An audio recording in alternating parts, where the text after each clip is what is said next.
Hello दोस्तों, हमारे channel में आपका स्वागत है। आप अगर हमारे चैनल में नए हैं तो लाइक सब्सक्राइब शेयर जरूर करें। धन्यवाद। अपने वनवास के अंतिम वर्षों में श्री राम, लक्ष्मण और सीता दंडक वन में गोदावरी नदी के किनारे पर पंचवटी स्थान पर अपने रहने के लिए कुटिया बनाते हैं और वहीं पर अपने वनवास का बाकी समय बिताते हैं। एक बार जब श्री राम अपने आंगन में बैठे ध्यान कर रहे थे तब सूर्पनखा नामक राक्षसी वहां पर आ जाती है। सुपनखा वास्तव में लंकापति रावण की बहन थी। सूर्पनखा ध्यान में बैठे श्री राम के सुंदर स्वरूप को देखकर उन पर मोहित हो जाती हैं। वह एक सुंदर रूपवती नारी का रूप धारण करके श्री राम के पास पहुंचकर उनसे विवाह का प्रस्ताव रखती है। तब श्री राम बड़े ही विनम्र भाव से उसके प्रस्ताव को अस्वीकार कर देते हैं और कहते हैं कि वह अपनी पत्नी सीता को आजीवन एक विवाह में रहने का वचन दे चुके हैं।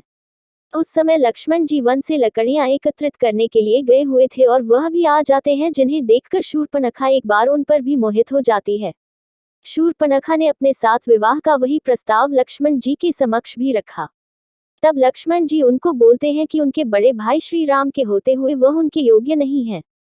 जब श्री राम और लक्ष्मण दोनों शूर्पणखा के विवाह प्रस्ताव को इनकार कर देते हैं तो शूर्पणखा को क्रोध आ जाता है और तभी देवी सीता भी कुटिया के अंदर से बाहर निकल कर आती हैं। सीता को देखकर शूर्पणखा श्री राम को कहती है कि तुम इस औरत के कारण ही मुझे नकार रहे हो, इसलिए मैं तुम्हारी पत्नी को ही खा जाती हूँ। यह कहकर क्रोध में सुपनखा माता सीता की तरफ बढ़ती है। तभी श्री राम लक्ष्मण को आज्ञा देते हैं और लक्ष्मण जी अपनी तलवार निकालकर शूर्पणखा की नाक पर वार करते हैं। लक्ष्मण जी के तलवार के वार से सुपनखा की नाक कट जाती है और वह रोते हुए वहां से चली जाती है। अपने कटी हुई नाक को लेकर सुपनखा अपने भाई और दंडक वन के उस समय के असुर राजा खर के पास पहुंचती है।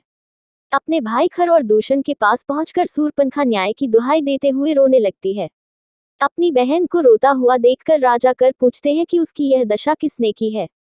तब शूर्पणखा रोते हुए खर को बताती है कि श्री राम और लक्ष्मण नाम के दो युवक गोदावरी नदी के किनारे अपनी कुटिया बनाकर वहां पर रहने आए हैं। उन्होंने मुझे अकेली पाकर मेरा अपमान करने की कोशिश की, इसलिए आप वहां जाकर उन दोनों से मेरे अपमान का बदला लीजिए।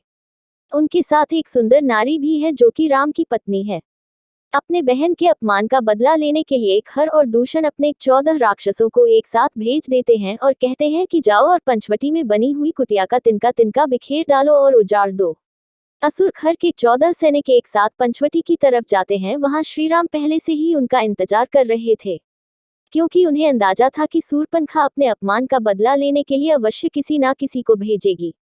14 असुर एक कतार में उनके सामने आकर बोले कि दंडक वन के राजा खर ने का आदेश दिया है कि तुम दोनों भाई हमारे राजा की शरण में खुद को समर्पित कर दो तथा तुम्हारे साथ जो सुंदर औरत है उसे हमारे राजा की सेवा में उपस्थित करो।